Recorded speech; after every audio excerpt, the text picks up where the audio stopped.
여러분 안녕하셨습니까? 양영태 TV의 양영태입니다. 구독 버튼과 엄지를 눌러주시면 고맙겠습니다. 조선일보의 그 단독 보도인데요. 문재인 대통령이 2차 개각을 하면서 어떤 정책 전환점을 마련하기 위해서 또 문재인 대통령은 두 실장 있지 않습니까? 비서실장 또 정책실장을 아마 교체할 것으로 이렇게 알려졌습니다. 따라서 이 국면 전환에 나서기 위해서 큰 폭 인사를 할 것이다.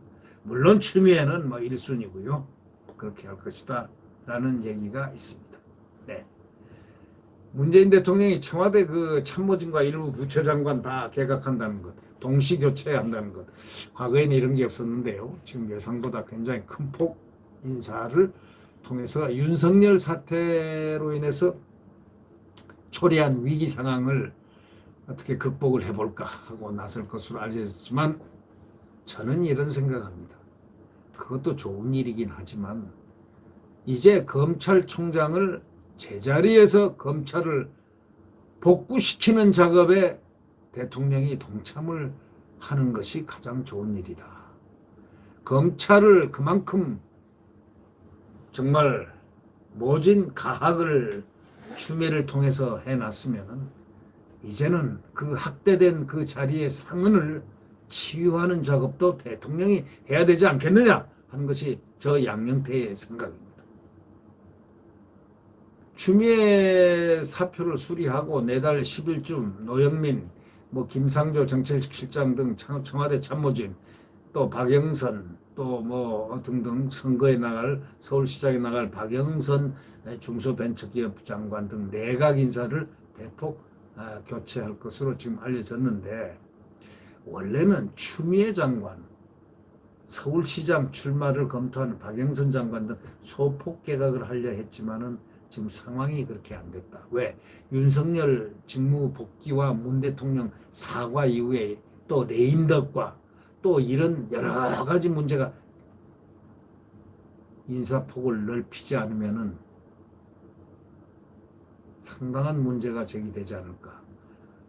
부동산 폭등과 코로나 3차 대유행 사태로 또 정책이 완전 실패했다는 그런 지금 논란이 커지는 이런 사태에서 지금 자칫 잘못하다가는 레임덕의 끝자락에 바로 설 가능성도 있기 때문에 지금 긴급 이 수혈 개각을 통해서 인적 자원을 수혈을 하겠다.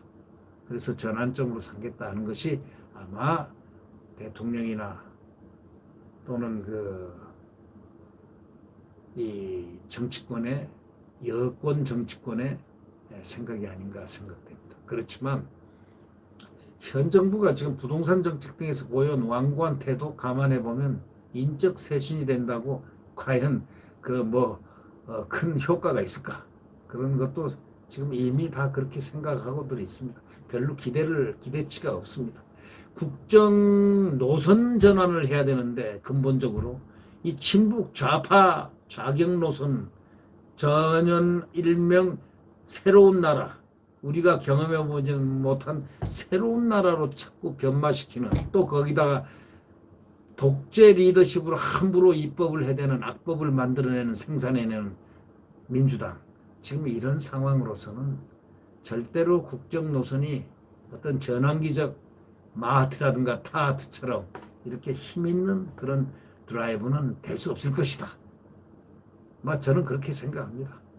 해봐야 크게 큰 변화는 없을 것이라면 차라리 그거나 미지수가 아닐까.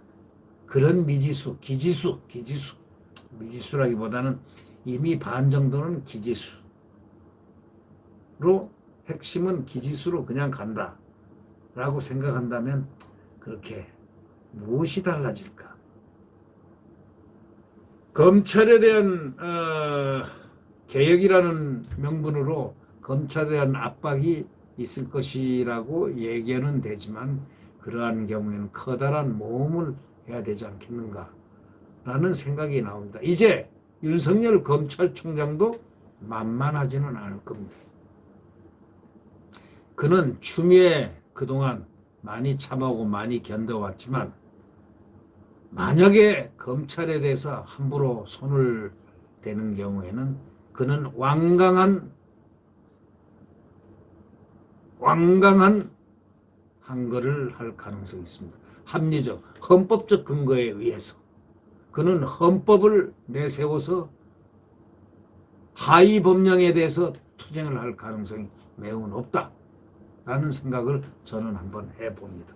네. 청와대 비서실장에는 뭐 유은혜라든가 윤태영 뭐 이런 제3의 인물도 거론이 되고 있는데 뭐 누가 되든 뭐 비슷할 것 같다라는 생각 때문에 이 문제는 크게 저는 의미를 두질 않습니다. 후임 비서실장 인선 문제, 추미애 윤석열 갈등 정국, 이건 교체가 너무 늦어졌고, 그리고 획기적인 대통령의 마인드가 국정 운영 노선의 마인드가 바뀌지 않는 이상은 아무리 바뀌어봐야 그 사람이 그 사람이고 그 친문들 몇 사람들 바꾼다고 뭐가 달라질 것인가. 오히려 더 자칫하면은 소위 구간이 명관이다 식으로 과거 사람들이 훨씬 나았다. 교체 아니한만 못했다는 얘기가 나올 가능성도 있습니다. 물론 지금 상황 논리로 심각성을 극복하기 위해서 전환의 어떤 방법을 택하지만은 글쎄요. 지금 후임 비서실장으로는 우윤군 전 러시아 대사, 뭐 최재성 정무수석 거론되지만 우전 대사나 뭐 여러 분들은 이미 다 소위 다 인식에 전부 다 어느 정도의 인식이란 것을 대부분 국민들이 알고 있는 소위 친문들이기 때문에 글쎄요. 여야 정치권하고 관계가 두루 좋은 편인데 우전 대사는 아마 본인이 고사했다고 합니다. 그 고사한 분이 그 똑똑한 분입니다. 사선의원 출신인 최재성 정무수석도 당청 소통을 강화할 비서실장으로 거론은 되고 있지만 글쎄요. 여권 핵심부에는 비서실장으로 제3의 인물도 추천하는 것으로 알려졌습니다. 윤태영 전 청와대 대변인, 또 유은혜 사회부총리 겸 교육부 장관, 여러 경로 추천을 받고 있다고 전했습니다. 그러나 제가 확실히 추정은 할 수는 없지만 친문에서 친문이니까 누가 오더라도 유사한 정책 기조라든가 청와대 기조를 이어나갈 것이다. 그 이유는 딱 하나입니다. 대통령이 근본적으로 노선을 변경하기 전에는 똑같을 수밖에 없다. 오히려 레임덕 상황에서 더 강화하려다가 더 낭패를 보는 수도 있을 수도 있다. 제일 중요한 것은 대통령 스스로가 노선을 지금 바꾸는 것이다. 정책 노선을 바꿔야 되는데 그것을 하지 않고 친문들이 오는 그런 상황에서는 무엇이 변하겠습니까? 네.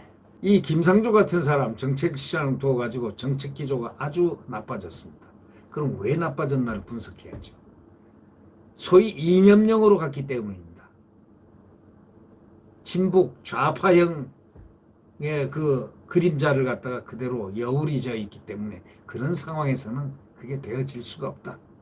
그런 리더십으로는 관료들에 대한 리더십 자체가 발휘가 못 될 것이다. 이런 생각이 듭니다. 그래서 문 대통령이 김 시장을 교체하기로 했는지는 모르지만 하여튼 대통령이 정책 노선을 바꿔라. 그걸 바꾸고 난 다음 같으면은 변화가 심대하게 있을 것이지만 그걸 기대하기는 그렇게 쉽지는 않다. 저는 그렇게 생각합니다. 네.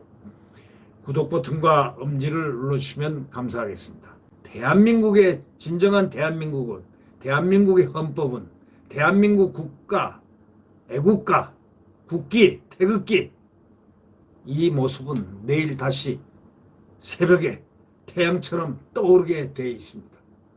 네, 지금은 암흑 시간입니다. 암흑 시간도 가게 되어 있습니다. 지금은 절망의 시간입니다. 그것도 가게 되어 있습니다. 광풍의 시간입니다. 그것도 지나가게 되어 있습니다. 네, 희망을 갖고 대한민국은 새롭게 펼쳐진다는, 내일 새벽에 다시 펼쳐진다는 굳은 희망을 갖도록 하겠습니다. 안녕히 계십시오.